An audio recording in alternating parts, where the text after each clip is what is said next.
याद है कुछ सालों पहले जब एक रात 8 बजे अचानक से वक्त बदल गए, जज्बात बदल गए। कितने टाइम तक हमें एटीएम के बाहर लंबी लंबी कतारों में खड़ा होना पड़ा।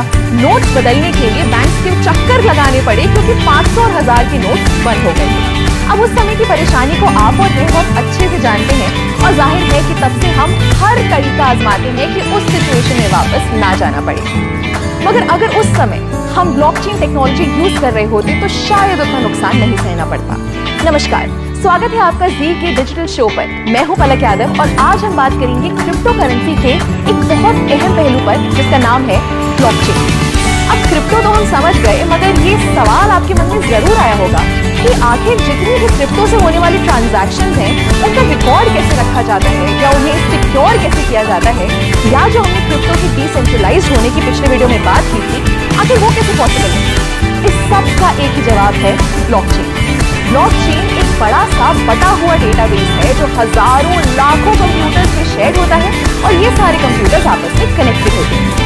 आसान भाषा में कहें तो जैसे एक दुकानदार अपने पास एक रजिस्टर बना के रखता है ना कि कितना राशन आया, कितना बिका, ठीक वैसे ही ब्लॉकचेन एक डिजिटल रजिस्टर की तरह होता है।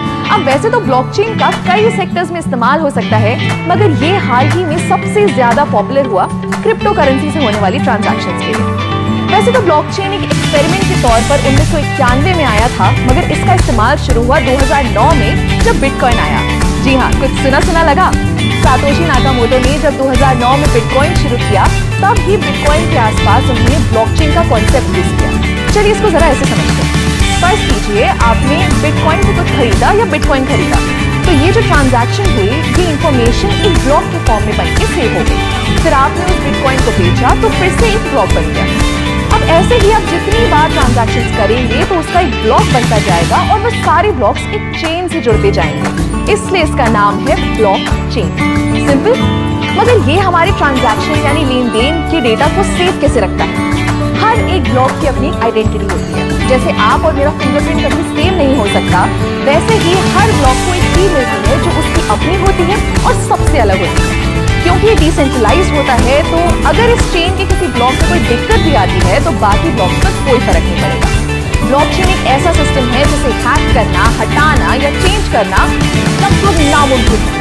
दोस्तों, मानो या ना मानो, ब्लॉकचेन का फ्यूचर बहुत बड़ा है और इसका इस्तेमाल लगभग हर जगह शुरू होने का टाइम दूर नहीं है, क्योंकि इसके बहुत से फायदे हैं। जैसे नंबर 1, क्योंकि डिस्ट्रीब्यूटेड है और इसमें स्टोर जानकारी किसी लाइब्रेरी या सरकारी दफ्तर की तरह एक जगह नहीं रखी जाती। इसको संभालने या मेंटेन करने के लिए किसी मिडिल मैन की जरूरत नहीं है। दूसरा, ब्लॉकचेन एकदम ट्रांसपेरेंट है, यानी आप और मैं कभी भी इसको एक्सेस कर सकते हैं और अपनी ट्रांजैक्शंस पर नजर रख सकते हैं, जिससे फ्रॉड के चांसेस बहुत कम हो जाते हैं। तीसरा, ब्लॉकचेन पर हर इंफॉर्मेशन को बहुत आसानी से ट्रेस किया जा सकता है, यानी पुरानी से पुरानी ट्रांजैक्शन को भी हम देख सकते हैं। चौथा, ये टेक्नोलॉजी एकदम फास्ट है। हर चीज का लिखा हुआ रिकॉर्ड बनाने में बहुत टाइम और मेहनत लगती है, मगर वही जानकारी को अगर ब्लॉकचेन के जरिए सेव करें तो वो बहुत आसानी से और बहुत जल्दी हो जाएगा। और आखिरी, जैसा मैंने पहले भी बताया कि ये बहुत सेफ है, तो आप टेंशन फ्री होकर इसका इस्तेमाल कर सकते हैं।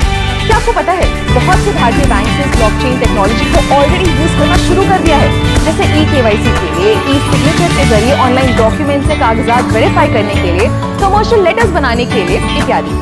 हमारी प्लानिंग कमीशन यानी नीति आयोग ने भी ब्लॉकचेन पर व्हाइट पेपर पब्लिश कर दिया है, जिसमें ई-गवर्नेंस को लेकर इसके इस्तेमाल की बात की गई है। एक मजे की बात बताऊं, 2010 में पहली बार फ्लोरिडा के एक आदमी ने 10,000 बिटकॉइन से 2 पिज्जा खरीदे थे।